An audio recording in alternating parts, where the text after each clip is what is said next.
নমস্কার, সবাইকে স্বাগত জানিয়ে রান্নাবা টিভির জয়িতার আরেকটি নতুন পর্ব আজকে শুরু করছি। আশা করি আপনাদের সকলের পুজোই খুব সুন্দর কেটেছে। কম বেশি সকলেরই অফিস কাছারি খুলে গেছে, তাই সকালের বোরিং ব্রেকফাস্টকে ইন্টারেস্টিং করার জন্য চলুন বানিয়ে নিই চিকেন অমলেট রেসিপি। এখানে আমি কড়াই গরম হয়ে গেলে প্রথমেই দিয়ে দিচ্ছি সাদা তেল। সাদা তেল গরম হয়ে গেলে এখানে আমি দিয়ে দিচ্ছি কুচি করে নেওয়া অর্ধেক পেঁয়াজ। পেঁয়াজটা একটু লাল লাল হয়ে গেলে এখানে আমি স্লাইস করে নেওয়া 100 গ্রাম মতো চিকেন নিয়ে নিচ্ছি। চিকেন আর পেঁয়াজ তেলের মধ্যে ভাজবো।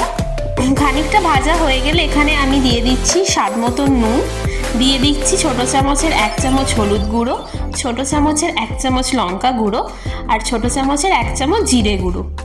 এবার চিকেনটাকে সমস্ত মশলার সাথে লো ফ্লেমে ভালোভাবে কষাতে থাকবো।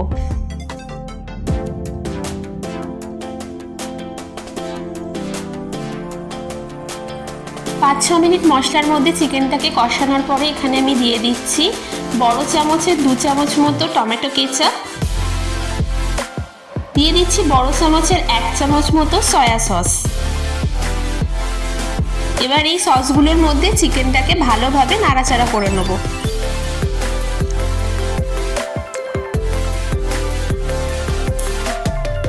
চিকেনটা যাতে করে ভালোভাবে সুসিদ্ধ হয় সেই জন্য 10 মিনিট মতো আমরা লো আঁচে চিকেনটাকে ঢাকা দিয়ে রেখে দেবো। অন্যদিকে এখানে আমি একটি পাত্রে 3টে ডিম ভেঙে নিচ্ছি।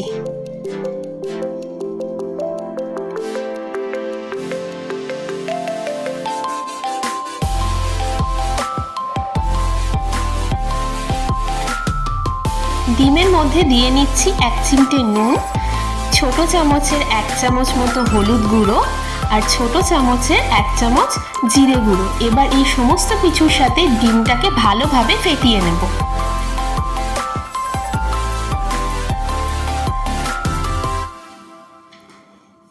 ডিমটা ফেটানো সম্পূর্ণ হয়ে গেলে ওপর থেকে আমি দিয়ে দিচ্ছি কুচনো ধনেপাতা।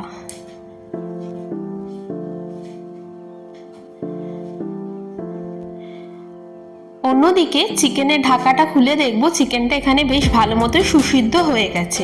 চিকেনটা এবার অন্য একটি পাত্রে তুলে নেব। তারপরে কড়াইতে যে অবশিষ্ট তেলটুকু থাকবে সেই তেলটার মধ্যে আমরা ডিমটা ভেজে নেব।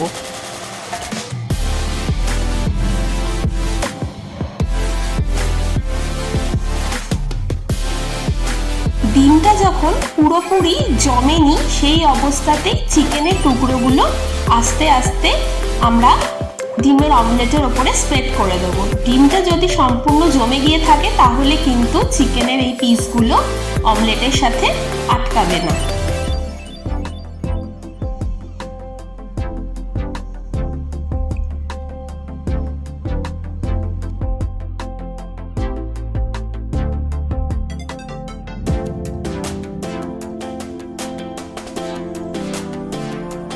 এই অবস্থায় ঢাকা দিয়ে আরো 5 থেকে 7 মিনিট রেখে দেব।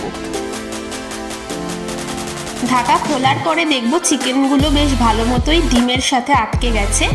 উপর থেকে এখানে আমি গ্রেট করে দিচ্ছি মজরেলা চিজ।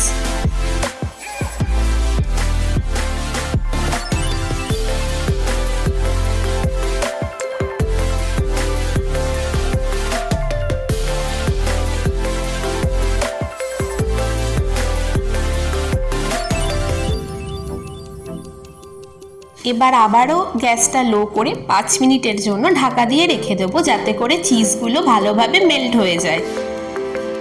এখানে চিজগুলো ভালোভাবে অমলেটের মধ্যে মেল্ট হয়ে গেছে।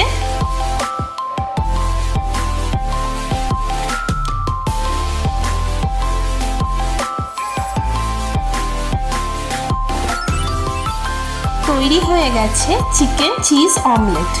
খুব সহজেই এই রেসিপিটা আপনারা বাড়িতে বানিয়ে নিতে পারেন। আমি এটা সার্ভ করেছিলাম একটা ফ্রুট বানের সাথে, আপনারা চাইলে এটা শুধুও সার্ভ করতে পারবেন। রেসিপিটা কেমন লাগলো অবশ্যই আমায় কমেন্ট বক্সে জানাবেন। দেখা হচ্ছে পরের পর্বে।